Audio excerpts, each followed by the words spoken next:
জীবনে প্রথমবার ভোট দেবেন ভাবছেন? দারুণ ব্যাপার।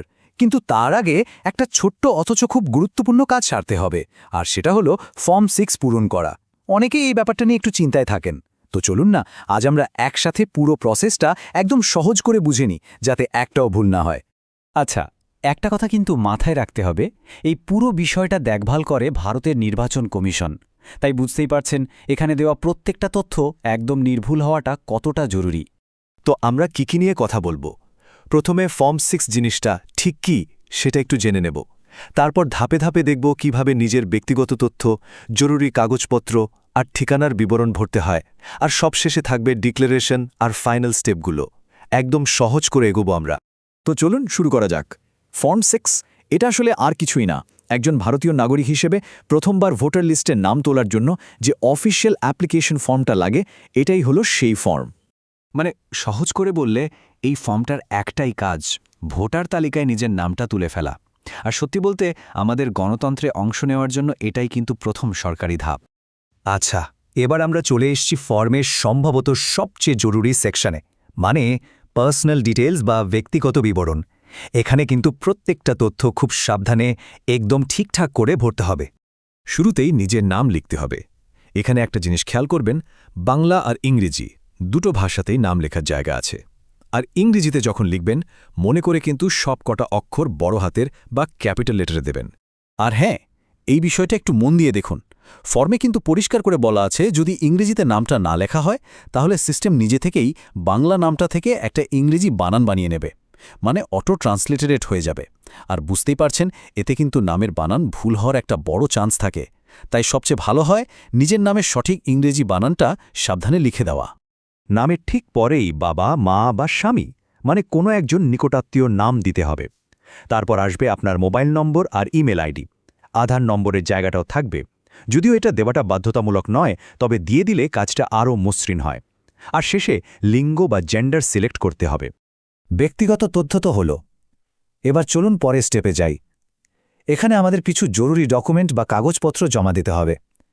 এগুলো আসলে পরিচয় আর বয়স যাচাই করার জন্য লাগে। এই ডকুমেন্টগুলি প্রমাণ করে যে যিনি আবেদন করছেন তিনি একজন যোগ্য ভারতীয় নাগরিক। বয়সের প্রমাণপত্র হিসেবে কিন্তু অনেকগুলো অপশান আছে। এটা একটা খুব ভালো ব্যাপার, মানে আপনার কাছে যেটা আছে সেটাই দিতে পারবেন। যেমন ধরুন birth certificate, Aadhaar card, PAN card, driving licence, এমনকি মাধ্যমিক বা উচ্চ মাধ্যমিকের সার্টিফিকেটও চলবে, যদি তাতে জন্ম তারিখ লেখা থাকে। শুধু মনে করে যেটার ফটোকপি দেবেন সেটাতে একটা সেলফ অ্যাটেস্টেড সই করে দিতে হবে। এবার আসি ছবির ব্যাপারে। একটা রিসেন্ট মানে নতুন তোলা রঙিন পাসপোর্ট সাইজের ছবি লাগবে। আর খেয়াল রাখবেন ছবির ব্যাকগ্রাউন্ডটা যেন সাদা হয়। ছবির মাপটা হবে 4.5 সেন্টিমিটার বাই 3.5 সেন্টিমিটার। ফর্মের মধ্যে ছবি লাগানোর জন্য একটা নির্দিষ্ট বাক্স করা আছে, ঠিক সেইখানে আঠাগ্রা লাগিয়ে দিতে হবে। ওকে, পার্সোনাল ডিটেলস আর ডকুমেন্টসের পর এবার আসছি ঠিকানার বিবরণে। এটাও কিন্তু খুবই জরুরি একটা সেকশন। চলুন দেখে নিই এখানে কি লাগবে। এখানে আপনার বর্তমান ঠিকানা, মানে যেখানে এখন থাকেন সেই পুরো ঠিকানাটা লিখতে হবে।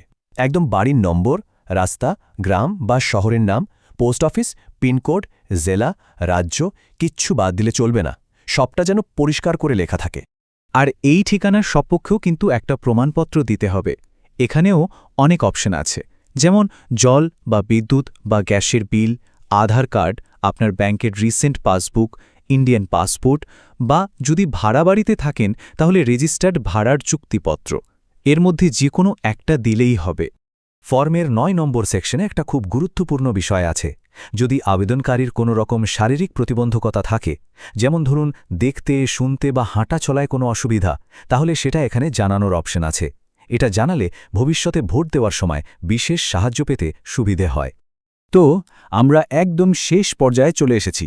এই সেকশনটা হলো ডিক্লারেশন বা ঘোষণা। এটা কিন্তু একটা আইনি ব্যাপার, তাই এখানে যা যা করবেন খুব মন দিয়ে করতে হবে। এই ঘোষণায় আসলে আপনি সই করে জানাচ্ছেন যে আমি যা যা তথ্য এই ফর্মে দিয়েছি, আমার জ্ঞান ও বিশ্বাস মধ্যে তার সবই সত্যি। এটা একরকমের আইনি প্রতিজ্ঞা। আর এই ব্যাপারটা একদম হালকাভাবে নিলে চলবে না, কারণ জনপ্রতিনিধিত্ব আইন অনুযায়ী যদি কেউ জেনে শুনে ফর্মে কোনো ভুল বা মিথ্যে তথ্য দেয়, তাহলে সেটা একটা শাস্তিযোগ্য অপরাধ। এর জন্য কিন্তু জেল, জরিমানা বা দুটোই হতে পারে। তাহলে শেষ কাজগুলো কি? 1. ফর্মে জায়গা আর তারিখ লিখতে হবে। 2.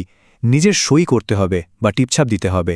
3 ফর্মটা জমা দিতে হবে, আর 4 যেটা সবচেয়ে জরুরি, ফর্ম জমা দেওয়ার পর একটা অ্যাকনোলেজমেন্ট স্লিপ বা রসিদ অবশ্যই চেয়ে নিতে হবে।